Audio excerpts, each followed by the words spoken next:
Dan Hooker and Paul Felder. You know what I feel like on that? Finally. I mean, I feel like this fight was announced forever ago. The reality was, it was announced the same amount of time ago that every other main event gets announced.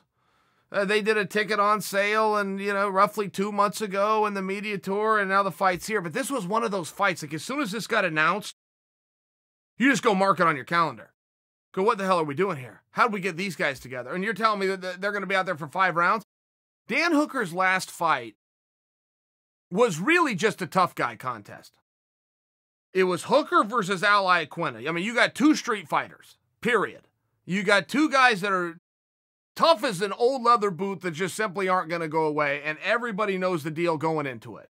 This is going to suck for both. This is going to be a very painful and long experience. But it's also very important because of the rankings. Now, the same thing happens to be going on here. Hooker's taking on Felder. One's ranked 6, one is ranked number 7. Hooker is also on an ascension. I mean, he went from the main card to a co-main event in his last fight. Now he's headlining a card in his hometown.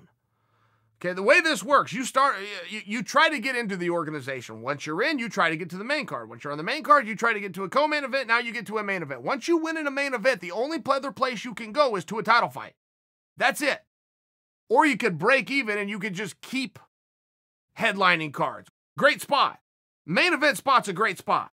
But I'm just saying, if you're talking about an ascension and you got 2 top 10 guys that are going to go out there and fight each other, and this is a very weird division. It's a very weird division because it's so damn competitive. I mean, there just seems to be anywhere you go, it's just the talk of Conor and Khabib. Oh, by the way, let's mention Tony Ferguson. Oh, now that I come to think of it, Kevin Lee's back on track. Oh, hey, you know who else I really like to see is that Justin Gaethje guy. I mean, it's one of these divisions, it's hard to get traction right now.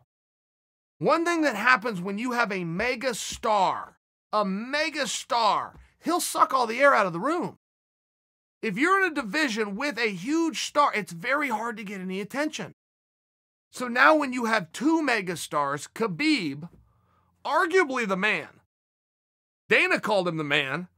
And if you go look at his numbers on social media, he is the man.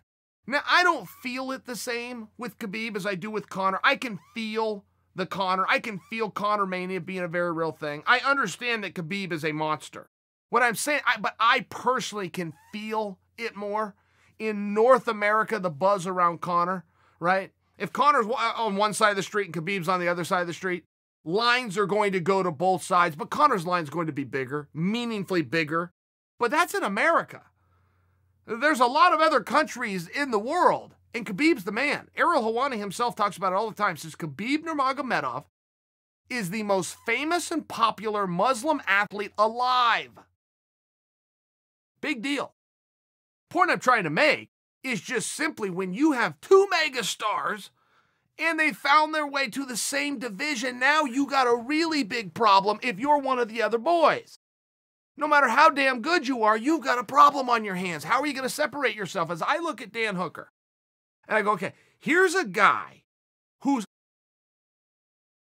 his toughness simply can't be questioned. I almost can't put it into words how tough he is. You want to know how tough Dan Hooker is, and you're not familiar with him? And I realize that most of you are, if you aren't.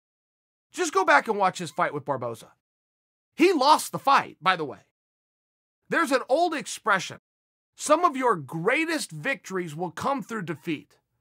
If you want to know how tough Dan Hooker is, go see his fight with Barboza, where any other human being would have fallen down. Likely would have curled up in a ball and possibly would have just given the signal to the referee or to their corner. Dan Hooker did none of those things. He stayed in there to fight. Dan Hooker qualifies as the tough guy. Okay, end of story. He's now taking on a guy in Paul Felder. Paul Felder is a masterful kickboxer. He's masterful with the combinations.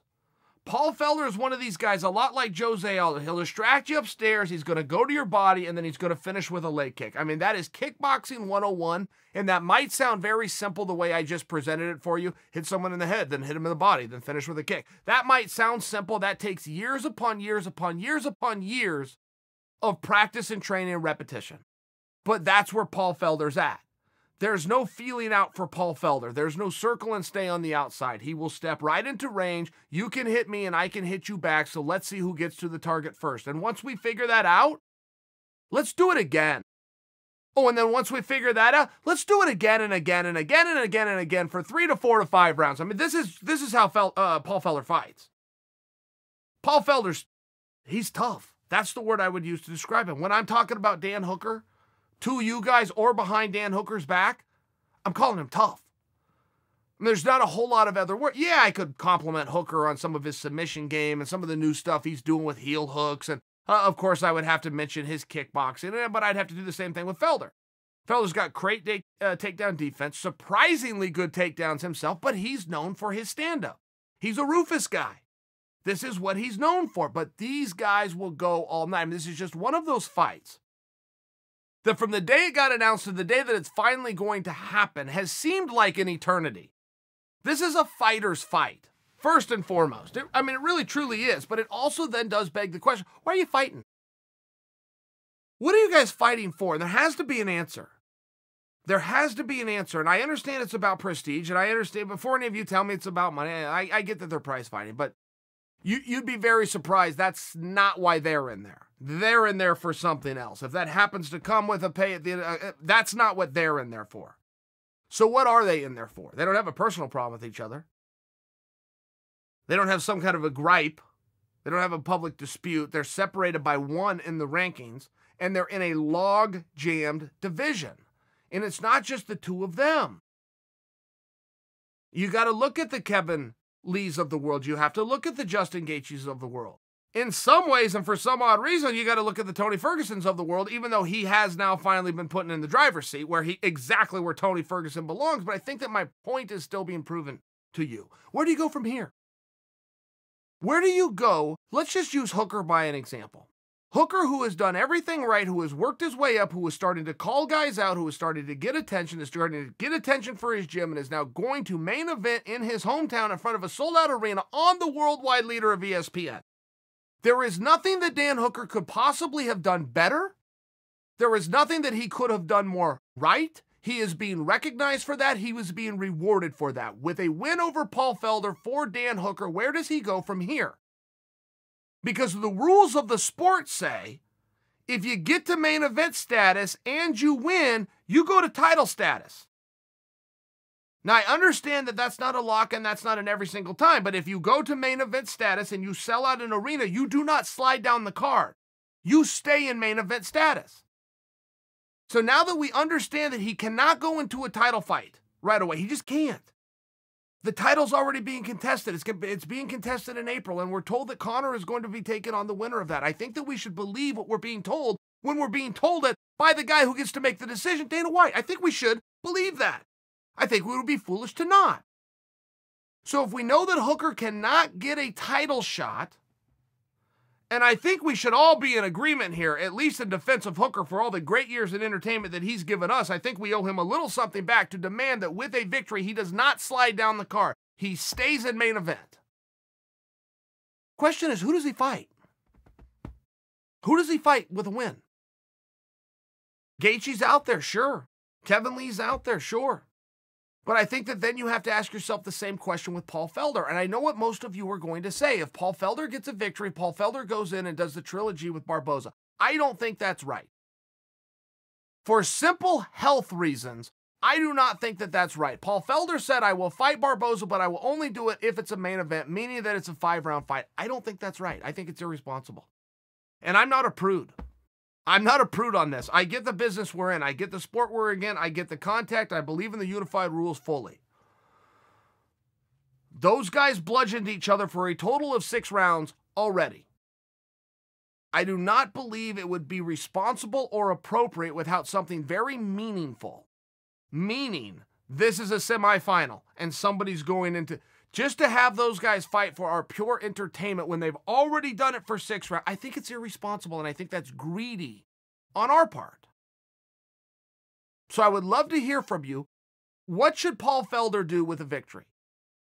And I think that it's fair to also say for Felder, he should not have, if he wins in a main event on ESPN, he should not slide down the card. He should be able to be in a main event for his next fight. Who should it be against? Love to hear from you. Please just don't say Barboza. If you can't get around it and you got to push back and that's just the answer and you're just stuck on it, I'll listen. But please try to be a little bit more creative. Try to be a little bit more generous and a little bit more considerate to these guys. But I'd love to know also where Hooker should go. Because Hooker's one of these guys who isn't not getting called out, right? Guys don't call Hooker out. They're not calling Hooker out because Hooker isn't a big name. Hooker was a co-main event and they just did a live gate of 57,000. And I understand that Whitaker and Adesanya are going to take all the credit for that. But Ally Aquina and Hooker were the supporting act and they deserve a little bit of rub too. So if Hooker goes and sells out, and he is going to sell out in his hometown, and he wins in a main event, I want to know where he goes next. Guys aren't calling him out because he's not a big deal. He is a damn big deal. He's just secretly really good. He's quietly ascended the ranks, and the boys in the back know, don't fight Hooker unless you have to. So let's get a little conversation going. We got one heck of a contest to look forward to. We're being spoiled in many ways. In many ways, this is a real treat. Getting to see Hooker fight is a real treat, particularly for 5 rounds. Getting to see Paul Felder fight, particularly 5 rounds. I mean, this is a real treat. And I think that it is our job to decide what they're fighting for, because ultimately our voices will be heard. And we owe these guys something. These guys are about to give us something great, possibly Fight of the Year candidate, right? I think we would all predict early this is Fight of the Night candidate, but this has all the makings of a Fight of the Year candidate. So what's it for? What's on the line? It can't just be prestige, guys. That's us being lazy. These guys are giving us something. We need to give them something back. I'm open to suggestions.